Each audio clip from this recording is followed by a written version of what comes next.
Hello বন্ধুরা, good morning. কেমন আছো তোমরা সবাই? আশা করি ভালো আছো, সুস্থ আছো। আমিও ভালো আছি, সুস্থ আছি। নতুন ব্লগের সঙ্গে জানাই তোমাদের অনেক অনেক স্বাগত। আজকের ব্লগটা শুরু করছি। এখন বাজে 10:30 আর আজকে হচ্ছে সোমবার। আজকের ব্লগটা আমি 10:30 থেকে শুরু করছি। আশা করি আজকের ব্লগটা তোমাদের কাছে অনেকটা ভালো লাগবে। পিছন থেকে দেখো কে আমাদেরকে দেখছে, আমাদের গদসোনা দেখছে। তো সকাল সকাল ঘুম থেকে উঠতে পারিনি, ঘুম থেকে উঠেছি সেই 8:30 নাগাদ। কারণ কালকে আমার উপর দিয়ে প্রচণ্ড প্রচণ্ড চাপ গেছে। এই এত সকালে উঠে ভোর 5টার দিকে উঠে রেডি সেডি হয়ে সেখানে গিয়ে তারপর প্রচুর চাপ গেছে আমার উপর দিয়ে। তো কালকে তাড়াতাড়ি ঘুমিয়ে পড়েছিলাম, তো তার জন্য ঘুম থেকে উঠতে অনেকটা লেট হয়ে গেছে। তো ভাবলাম যে শরীরটার ক্লান্তি ভাবটা একটু যাক, তারপর তোমাদের সামনে ব্লগ শুরু করব। তো প্রথমে আমি আজকে ভেবেছিলাম যে আজকে ব্লগ করব না, কারণ আমার দুটো ব্লগ আগের থেকে জমে আছে। তারপর ভাবলাম যে আজকে একটা স্পেশাল দিন, এই দিনটা তোমাদের সাথে শেয়ার না করলে আমার আর ভালো লাগবে না, তো সেটা তোমাদের সাথে শেয়ার করতেই হবে। তো দেখো এদিকে কিন্তু আমি রান্না বসিয়ে দিয়েছি, আমার ভাত হয়ে গেছে। এদিকে রান্না করবো আমি শুকনো মাছ আর করব ডিমের ঝোল। রান্না টান্না করে এক জায়গায় যাব, আর কেন যাব কি করব সব তোমাদেরকে দেখাবো। তো চলো দেখতে থাকো, আশা করি তোমাদের কাছে অনেকটা ভালো লাগবে। শুকনো মাছ, যেটা আমার কাছে কিন্তু ভীষণ ভীষণ একটা প্রিয় জিনিস। তোমাদের কাছে কেমন লাগে জানি না, কিন্তু আমার কাছে দারুণ লাগে। মাছ মাংস না হলেও যেন চলে, কিন্তু এই জিনিসটা না হলে যেন আমার চলতেই চায় না।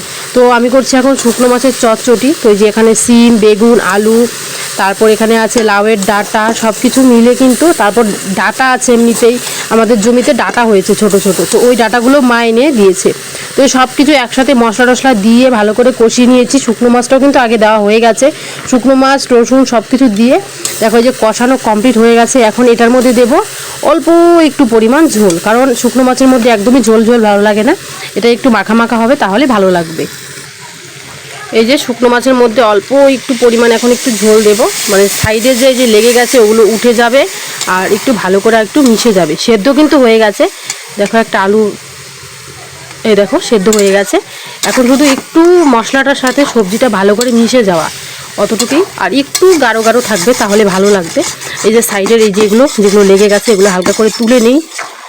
আর তোমাদের কাছে কেমন লাগে শুকনো মাছ অবশ্যই জানিও। এই যে হয়ে গেছে দেখো। আজকে তোমাদের সাথে অনেক কিছু স্পেশাল স্পেশাল জিনিস শেয়ার করব। তো চলো এই যে রান্নাটা শেষ করে নিই। তো যে ডিমও কিন্তু ওপাশে দেখো আমি প্রেশারের মধ্যে সিদ্ধ করে নিয়েছি, ডিম আর আলু সেদ্ধ হয়ে গেছে। ডিমের জন্য এখানে মশলাও বেটে নিয়েছি, পেঁয়াজ, লঙ্কা, অল্প একটু জিরে, সব কিছু এখানে বাটা হয়ে গেছে। আর এই যে এখানে আমি এখন শুকনো মাছটা করে নিচ্ছি। হ্যাঁ, আমি রান্না জানি না, তোমরা অনেকেই বলো দিদি তুমি ডিমের মধ্যে পাঁচফোড়ন দাও, এটা সেটা অনেক কিছু একজনে বলেছো। তো আমি রান্না সেরকম ভালো পারি না, আমি যেরকম পারি সেরকমই করি। আর আমার কাছে না পাঁচফোড়নের গন্ধটা বেশ ভালো লাগে। আমার মনে হয় যে প্রত্যেকটা সবজির মধ্যে পাঁচফোড়ন দিলে সুন্দর লাগে, কারণ আমার কাছে পাঁচফোড়নের গন্ধটা দারুণ লাগে। অনেকের কাছে পাঁচফোড়নের গন্ধ ভালো লাগে না, জিরের গন্ধ ভালো লাগে, কিন্তু আমার কাছে স্পেশালি পাঁচফোড়নটা ভালো লাগে। তো দেখো এই যে এটাকে এখন ভালো করে ঝোলটা দিয়ে জাল টাল করে তারপর কিন্তু এটাকে নামাবো। লবণ টবণ যা দরকার সব কিছু আগে দিয়েছি, সেদ্ধ হয়ে গেছে। এখন শুধু এই যে ঝোলটার সঙ্গে জাল করার দরকার, তাহলে কিন্তু এটা হয়ে যাবে। বন্ধুরা এই যে আমি রেডি হয়ে বেরিয়ে গেছি বাড়ি থেকে। তো যাব একটু মাথা ভাঙাতে, আমার একটু দরকার আছে, সেখানে কয়েকটা জিনিস কেনার আছে, যেগুলো খুব দরকারি সেগুলো কেনার আছে। আর মা টাকা দিয়েছে ভাইয়ের জন্য একটা সোয়েটার কিনে আনতে, তো সেটাই আনবো। সেদিন পার্সেলে এনেছিলাম, তো সেটা ভালো লাগেনি, সেটা রিটার্ন করে দিয়েছি। তারপরে টাকা দিয়েছে মা, ওই টাকাটা এখন আমার ব্যাংকে ঢুকেনি। তো তারপর মা আবার টাকা দিল, এখন যেটা ব্যাংকে ঢুকবে ওটা পরে মাকে দিয়ে দেবো। আর এখন আবার টাকা দিল, বললো একটা সোয়েটার নিয়ে আসতে, তো তাই যাচ্ছি। আর একটা স্পেশালি কাজ যেটা দরকার, আমার মিক্সার মেশিন নষ্ট হয়ে গেছে। মিক্সার মেশিনের যে বাটিগুলো থাকে ওগুলো নষ্ট হয়ে গেছে, ওগুলো আমার ঠিক করে আনতে হবে।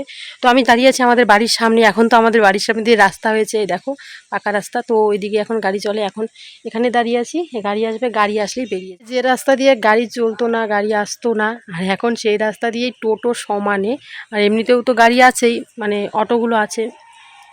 টোটোও বলে যাবে নাকি যাবে নাকি, মানে টোটোরও ইনকামটাও কমে গেছে আগের থেকে। এখন আগে আমাদের এখান থেকে বাজার যেতে পুরো 50 টাকা নিত, আর এখন 10 টাকা দিয়ে যাওয়া যায়। আর গাড়িতে গেলে পুরো মাথাভাঙা 30 টাকা দিয়ে যাওয়া যায়, সুবিধাই আছে। আর মাথাভাঙা আগে গেলে 100 টাকা খরচ হতো, কারণ এখান থেকে বাজার 50 টাকা, তারপর সেখান থেকে আবার মানে 20 টাকা, 70 টাকা, তো অনেকগুলো টাকা খরচ হতো। তো দেখো এখন বাড়ির সামনে দিয়েও টোটো যায়, তো দারুণ লাগে এখন দেখতে, মানে গাড়িও যায় টোটোও যায়। তো এরকম রাস্তায় চেয়েছিলাম যেন কোথাও গেলে অসুবিধে না হয়, একটু দাঁড়িয়ে থাকলে গাড়ি চলে আসবে।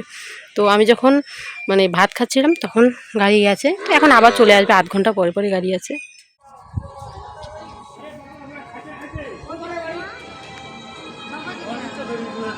কি মা দেখা যায় তুই করতে এলা হাইতে এলে যায় টোটো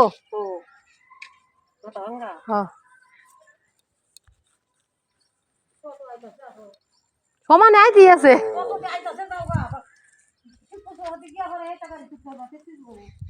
এইটাও তো গাড়ি যায় তাই না? তুমি এই সোয়েটারটা কবে আনছো? আমি একটা এরকম আনছি। ইন্দা না হিন্দা আইতেছে হন। হ্যাঁ আর দুইটা আইতেছে।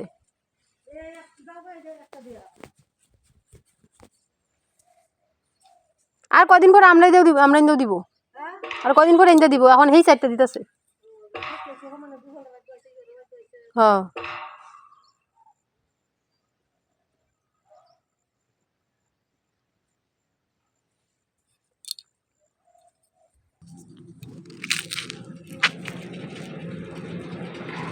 ঢাকালি যাবেন?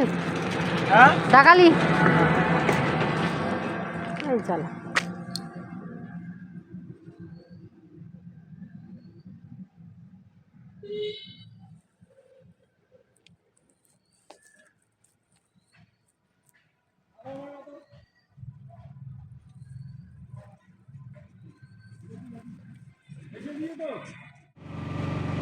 এদিকে গাড়ি চলে এসেছে, গাড়িতে উঠে পড়লাম। এখন সোজা যাব এখান থেকে মাথাভাঙা। আর আমাদের বাড়ির সামনেই গাড়ি ছিল, অনেকক্ষণ পর এসেছে, কারণ আজকে হচ্ছে এখানে সোমবার। আর আজকে আমাদের এখানে মানে কোচবিহারে মুখ্যমন্ত্রী এসেছে, তো সেখানে নাকি অনেক গাড়ি চলে গেছে, ভাড়া আছে ওর জন্য চলে গেছে, তো তাই নাকি আজকে গাড়ি কম। তো যেটা পেয়েছি সেগুলো দিয়েই হয়ে যাবে, কয়েকটা আছে, 4-5টা আছে, আর সব গাড়ি নাকি চলে গেছে, সেই মুখ্যমন্ত্রী এসেছে ওখানে। তো এর জন্য একটা গাড়ি পেয়েছি। প্রচুর ভিড় ছিল, প্রথমত পেছন দিকে বসে আসছিলাম, তারপর আমাদের এখানে চৌপতিতে আসার পর গাড়িটা ফাঁকা হয়েছে, তারপরে যে ড্রাইভারের সাথে বসেছি। আর অন্য সিটগুলো একদমই ভর্তি ছিল, তাই অন্য সিটে আর বসা হয়নি। তো এখানে বসে এখন যাচ্ছি মাথাভাঙাতে। আর আমাদের বাড়ি থেকে মাথাভাঙা প্রায় 20 কিলোমিটারের মতো, লাগে না বেশিক্ষণ, কারণ এখন তো রাস্তা ঠিক হয়ে গেছে। আগে তো রাস্তা প্রচুর ভাঙা ছিল, রাস্তার অবস্থা খারাপ ছিল। আর এখান থেকে দেখো আমাদের সামনে একটা ব্রিজ আসবে, এই ব্রিজের জায়গাটা যে আমার কি ভালো লাগে কি বলবো। অনেকবার ইচ্ছে হয় এই ব্রিজের সামনেটাতে গিয়ে ভিডিও করি, কিন্তু কোনো দিন হয়ে ওঠে না, কারণ যখনই এদিকে যাই তখনই আমি গাড়িতেই যাই, আর তোমাদের দাদাভাইয়ের সঙ্গে যখন যাই তখন আর ভিডিওর কথা মনেই থাকে না, এরকম হয়ে যায়। তো দেখো ব্রিজটা সত্যি অনেক সুন্দর, আর এটা হচ্ছে উপেন বর্মন সেতু। আর এই ব্রিজটা অনেকটাই সুন্দর, এটা আমাদের বাড়ির থেকে মাথাভাঙা যাওয়ার পথেই পড়ে। তো এখন যাব, কয়েকটা জিনিস কেনাকাটার আছে টুকিটাকি, সেগুলোই কিনতে। এখানে চলে এসেছি, এসে এই হাঁটা পথ দিয়ে একটু এগিয়ে নেব, এখানে এখন সোয়েটার খুঁজবো। আর হ্যাঁ, ভিডিওটা যখন শেষ হয়েছে তখন তোমাদের বলতে ভুলে গেছিলাম যে ভাইয়ের সোয়েটার আমি পেয়েছি, কিন্তু দামটা অতিরিক্ত ছিল, তাই আনা হয়নি। 600 টাকা ছিল, আর আমার আইডিয়া ছিল যে 400 টাকার মধ্যে কিন্তু একটা সোয়েটার আনবো। মা আমাকে এই 400 টাকায় দিয়েছিল, বলেছিল 400 টাকার মধ্যে আনতে, বেশি যেন হলে না আনতে, তাই 600 টাকা বলেছে দেখে আর আনিনি। তো এখানে আমার কয়েকটা টুকিটাকি জিনিস কেনার আছে, সেগুলোও কিনবো। আর এখানে আমার একটা জিনিস ঠিক করার আছে, সেটা হচ্ছে আমাদের মিক্সার মেশিনের যে বাটিটা থাকে সেটা নষ্ট হয়ে গেছে অনেক কদিন আগেই। তো ওই যে খুলে গেছে, মানে একটা চাকার মতো থাকে না যেটা ঘুরে, সেটা খুলে গেছে, তো সেটা আমার ঠিক করতে হবে। তো তার জন্য দোকান খুঁজছি কোনটাতে যাওয়া যায়। তো সেই দোকানটা খুঁজে খুঁজে তারপর সেই দোকানটার মধ্যে ঢুকলাম।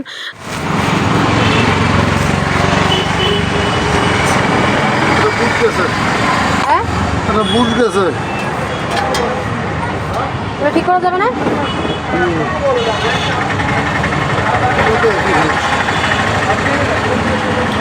দুটো ঠিক করতে কত লাগবে?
দগলা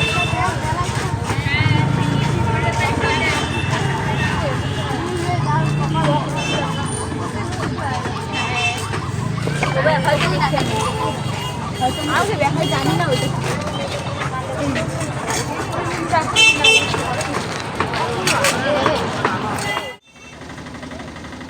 তো চলো আমার জিনিসপত্র কেনাকাটা হয়ে গেছে সব, তোমাদেরকে বাড়িতে গিয়ে দেখাবো যে আমি কী কী জিনিস কিনেছি। এখন চলে যাচ্ছি বাড়িতে। আর এখনও যাওয়ার সময় আমাদের এখানকার গাড়ি একদম পেছন দিকেই সিট পেয়েছি। কোনো ব্যাপার না, বাড়ির সামনেই নামবো তো সেটা কোনো ব্যাপার না। আর পিছনে হলেও সেটা বাড়ির সামনে যেতে পারবো, এটাই কিন্তু ভালো লাগে। আর এখান থেকে বাড়ি যেতে আমাদের আগে 100 টাকা ভাড়া লাগতো, এখন লাগে মাত্র 30 টাকা। তো কতটা সুবিধা হয়েছে, 30-60 টাকা দিয়ে আমি মাথাভাঙা গিয়ে চলে আসতে পারি। আসলে গাড়িটা হয়ে যে এতটা সুবিধা হয়েছে, পেছনে বসেছি সেটা কোনো ব্যাপার না, আমার সামনে দিয়ে আরও 2জন মহিলা আছে, আর আমার সাথে দিয়ে হয়তো আরও গাড়িতে কেউ উঠবে, তাহলে গাড়িটাও পুরো ভরে যাবে। তো বন্ধুরা, অনেকক্ষণ পর তোমাদের সামনে চলে এসেছি। তোমরা দেখেছো যে আমি মাথাভাঙায় গেছিলাম, তো সেখান থেকে অনেক কটা জিনিস কিনে এনেছি, আর সম্পূর্ণ তোমাদেরকে দেখাবো যে আমি সেখান থেকে কি কি নিয়ে এসেছি। তো আমার কয়েকটা দরকারি জিনিস নিয়ে এসেছি। আর আমি এর আগে পেমেন্টগুলোতে কোনো দিন আমার বরকে আমি কিছু কিনে দিইনি, এবং আমার ভাইকেও কিছু কিনে দিইনি।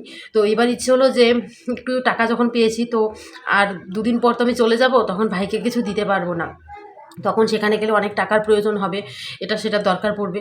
তখন যদি পেমেন্টগুলো পাই তখন নিজের জন্য রাখতে পারবো।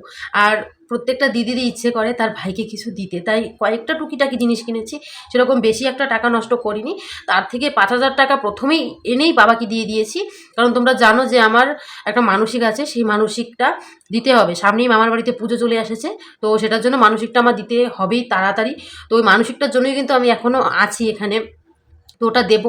তো তার জন্য টাকাটা বাবাকে প্রথমত মানে যেটা আমার মানসিক একটা পাঠা মানসিক ছিল, তো সেই টাকাটা বাবাকে দিয়ে দিয়েছি। বাবা যেদিন বাজারে যাবে সেদিন নিয়ে আসবে। আর কিছুটা টাকা জমিয়ে রেখেছি তোমাদের দাদাভাইয়ের, যে তোমাদেরকে কয়েকদিন আগে বলেছিলাম সেটার জন্য।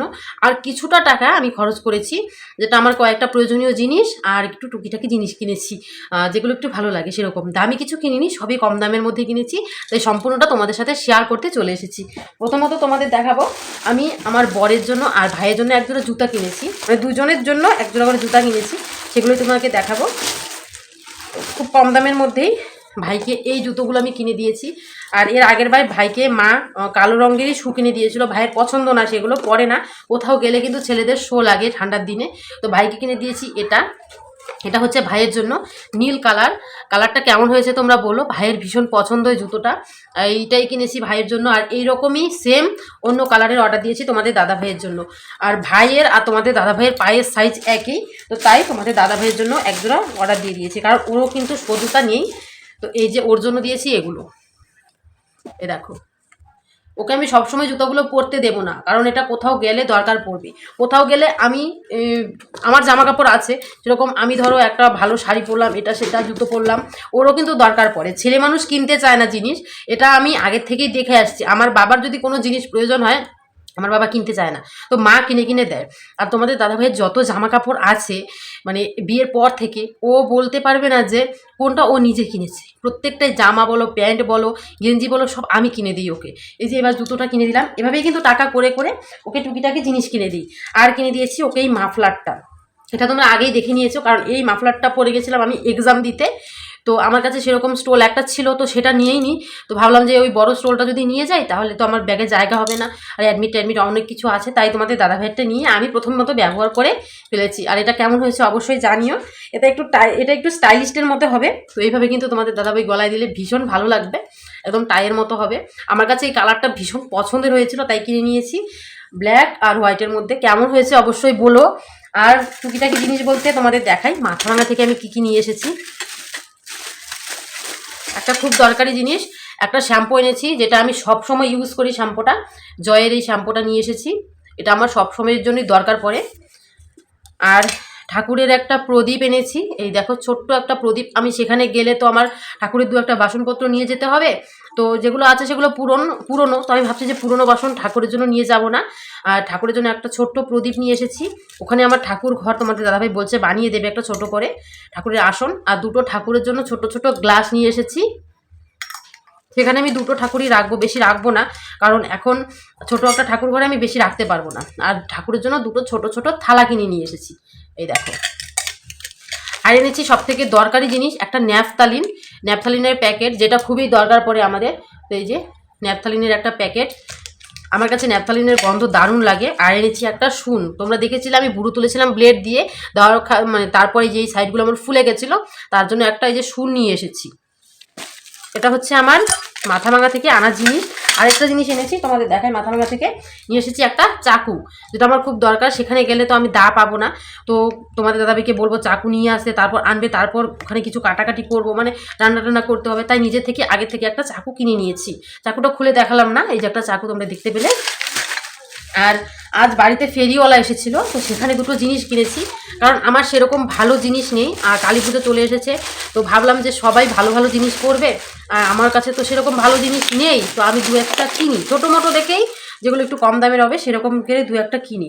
তো তোমরা দেখছো গলায় একটা মালা পরে আছি, প্রায় বছরখানেক থেকে এই মালাটা আমি পরে আছি, একদম কালার উঠে গেছে, কালো হয়ে গেছে, তো ওই কারণে কিনেছি একটা এই যে মালা। এই মালাটা এখন থেকে পরে থাকবো, একদমই কালার উঠে গেছে গলারটার। এটা কিন্তু কোনো সিটি গোল্ড না, আর এটাও কিন্তু সিটি গোল্ড না, 30 টাকা দাম নিয়েছে। দুটো নেল পালিশ কিনেছি, আর হাতেও পরেছি নেল পালিশগুলো। আমি না অনেক অনেক কালার পরেছি, কিন্তু এই রকম কালার আমি পাইনি, মানে পুরোই অভ্র বসানো, দুটোই অভ্র বসানো। কালারগুলোও কি সুন্দর দেখো, খুব পছন্দ হয়েছে। একটা 10 টাকা করে আমার কাছ থেকে নিল, তাই ভাবলাম যে কিনে নিই। নখেও পরেছি, নখগুলো বেশ বড় হয়েছে, তো পরেছি, কেমন লাগছে জানিও। আর এই আঙ্গুলটাতেও পরেছি, দেখো এই যে আঙ্গুলটাতে পরেছি, নখগুলো বেশ বড় বড় হয়েছে। আর এই যে বেশ ভালো লেগেছিল, তাই দুটো 10 টাকা করে নিয়েছে বলে কিনে নিলাম। আর নিজের টাকায় নাকি সিঁদুর কিনতে নেই, বা বরের টাকার, তাই মাকে বলছিলাম 10 টাকা দিতে, একটা সিঁদুর কিনে নিয়েছি। এই যে মমতা সিঁদুর, যেটা আমি সবসময় ব্যবহার করি, এই সিঁদুরটা আমার কাছে অনেকটা ভালো লাগে। এই যে একটা সিঁদুর কিনে নিয়েছি। একটা কিনেছি বোরলিন, 5 টাকার বোরলিন, এই দেখো 5 টাকার বোরলিন। আর যেটা সব থেকে দরকার, একটা বডি অয়েল কিনেছি, শীতকালে বডি অয়েলটা খুব দরকার, কেওকার্পিনের একটা বডি অয়েল কিনে নিয়েছি। আর সব থেকে দামি জিনিস যেটা কিনেছি, তো সেটা হচ্ছে একটা ব্লাউজ কিনেছি। এই দেখো একটা ব্লাউজ কিনেছি। আমার ভালো ব্লাউজ নেই, কোথাও গেলে কিন্তু একটা ব্লাউজের দরকার পড়ে। শাড়ির সাথে কিন্তু তুমি একটা লাল কালারের ব্লাউজ পরে যাবে, এখন সবাই কোথাও গেলে সবাই তোমার দেখে না তোমার পিছনে কত টাকা আছে, এটা দেখে না, তোমার ড্রেস আপটা দেখে। তো পেছনে কি থাক ড্রেস আপটা একটু ভালো লাগে। তো এই যে একটা ব্লাউজ কিনে নিয়েছি। তো এই রকম ব্লাউজ, মানে এই কালারের ব্লাউজ না সব শাড়ির সাথে পরা যায়, ভালো লাগে। আর এই কালারের ব্লাউজ আগে অনেক দিন আগে একটা কিনেছিলাম, অনেকবার অনেক শাড়ির সাথে পরেছি, ভালোও লেগেছিল। তো এই যে একটা ব্লাউজ কিনে নিয়েছি। ব্লাউজটা কেমন লাগছে অবশ্যই জানিও। কালকে একটা বিয়ে বাড়ি আছে, তো সেখানে বিয়ে বাড়িতে গেলে তো অবশ্যই একটা ভালো শাড়ি পরে যেতে হবে। আর খুব বড় লোক, মানে ছেলের বাড়ির লোক খুব বড় লোক, আর মেয়েরা তো গরিব, মেয়ের বাড়ির লোক, কিন্তু এখন আমরা যাব সেখানে, তো এর জন্য একটা কিনে নিলাম, যে দরকার পড়বে। তো এই হচ্ছে আমার টুকিটাকি জিনিস, আর সেরকম কিছু নেই, আর কিচ্ছু কিনিনি। প্রায় ধরো 700-800 টাকার মতো খরচ হয়েছে। তোমাদের দাদাভাই আর ভাইয়ের জুতাটাই 700 টাকা নিয়ে গেছে, আর এক্সট্রা যে জিনিসগুলো আছে ওগুলোতেই 700-800 টাকা খরচ হয়েছে। প্রায় ধরো 1500 টাকার মতো এখানে আমি খরচ করেছি। এইটার থেকে এই জিনিসগুলো যে আছে, কোনটা আমি বাদ দেবো বলো? প্রত্যেকটা জিনিসই খুব দরকারি। আর বোরলিন তো আগে একটা কিনেছিলাম, প্রায় ধরো 3-4 মাস আগে, বলতে বলতে বোরলিন দিয়েও দিচ্ছি, কারণ আমাদের না বংশগত আছে ঠোঁট ফেটে রক্ত বেরোনো, আমার এবার হয়নি। তো খুবই দরকার থাকে জিনিসগুলোর, প্রত্যেকটা জিনিসই আমার মনে হয় যেগুলো দরকারি কিনতে হয়, তো তাই কিনে নিয়েছি। না হলে প্রত্যেক মাসে মাসে আমার যে হাত খরচটা আছে, তো সেটা তোমাদের দাদাভাই দেয়, 500 টাকা বা কোনোবার 1000 টাকা, যখন যেটা দরকার পড়ে, যেটা নেই সেটার কথা বলি, টাকা পাঠিয়ে দেয়। তো এরকম জিনিস ছোট ছোট করে কিনেছি। কেমন লাগলো অবশ্যই জানিও। আর আমার এটাই হচ্ছে ইউটিউবের টাকার থেকে শপিং করা। আর তোমাদের দাদাভাইকে অনেক আগে থেকে আমার ইচ্ছে ছিল একটা ভালো গেঞ্জি কিনে দেবো, মানে এখন সোয়েটারের মতো গেঞ্জি বেরিয়েছে, তো সেগুলো কিনে দেবো, সেটা আর হলো না এইবার। তো ইচ্ছা আছে যে কখনো আবার টাকা হলে তখন কিনে দেবো। তো চলো আজকে ভিডিওটা তোমাদের কাছে ঠিক কেমন লাগলো অবশ্যই জানিও। কালকে নতুন ব্লগ নিয়ে তোমাদের সামনে তাড়াতাড়ি চলে আসবো। ততক্ষণের মতো সবাই ভালো থেকো, সুস্থ থেকো, আর এভাবেই পাশে থেকো। তো চলো, টাটা।